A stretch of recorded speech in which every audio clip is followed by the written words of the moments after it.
ఈ నెల 27న జరగబోయే బీఆర్ఎస్ రజతోత్సవ మహాసభకు నాయకులు కార్యకర్తలు తరలిరావాలని మాజీ మంత్రి సత్యవతి రాథోడ్ పిలుపునిచ్చారు. మహబూబాబాద్ నియోజకవర్గం నుంచి 10,000 మంది కోసం బస్సులు, డీసీఎం తుఫాన్ వాహనాలు ఏర్పాటు చేసినట్లు సత్యవతి రాథోడ్ తెలిపారు. 15 నెలల పాలనలో కాంగ్రెస్ పార్టీ ఇచ్చిన హామీలు అమలు చేయలేదని, చివరకు రాష్ట్రాన్ని దివాళా తీయించారని సత్యవతి విమర్శించారు.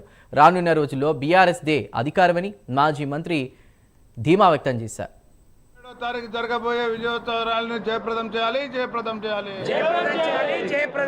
జై తెలంగాణ.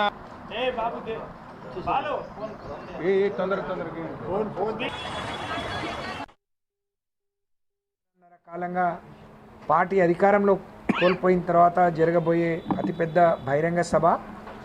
బీఆర్ఎస్ పార్టీ పుట్టి ఆ రోజు టీఆర్ఎస్గా, తర్వాత బీఆర్ఎస్గా మారిన ఈ పార్టీ పుట్టి 24 ఏళ్ళు పూర్తి చేసుకొని 25 సంవత్సరాలు మరి అడుగు పెడుతున్న సందర్భంగా కార్యకర్తలకు ఒక దిశ నిర్దేశం చేయాలనే లక్ష్యంతో వారిపైన ఉన్న గురుతరమైన బాధ్యతను ఒకసారి గుర్తు చేయాలనే ఆలోచనతో ఈ సభను నిర్వహిస్తూ ఉన్నాం. సంక్షేమ ఫలాలు రుచి చూపించిన నాయకుడు ఆ రోజు స్వర్గీయ ఎన్టీఆర్ గారు.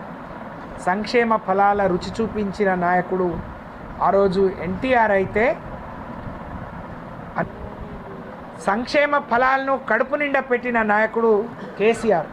గడిచిన సంవత్సరంన్నర కాలంగా పార్టీ అధికారంలో కోల్పోయిన తర్వాత జరగబోయే అతిపెద్ద బహిరంగ సభ.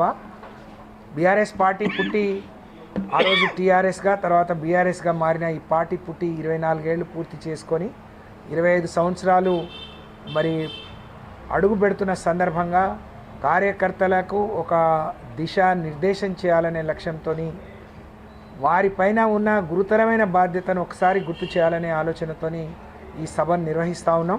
సంక్షేమ ఫలాలు రుచి చూపించిన నాయకుడు ఆ రోజు స్వర్గీయ ఎన్టీఆర్ గారు. సంక్షేమ ఫలాల రుచి చూపించిన నాయకుడు ఆ రోజు ఎన్టీఆర్ అయితే, సంక్షేమ ఫలాలను కడుపు నిండా పెట్టిన నాయకుడు కేసీఆర్.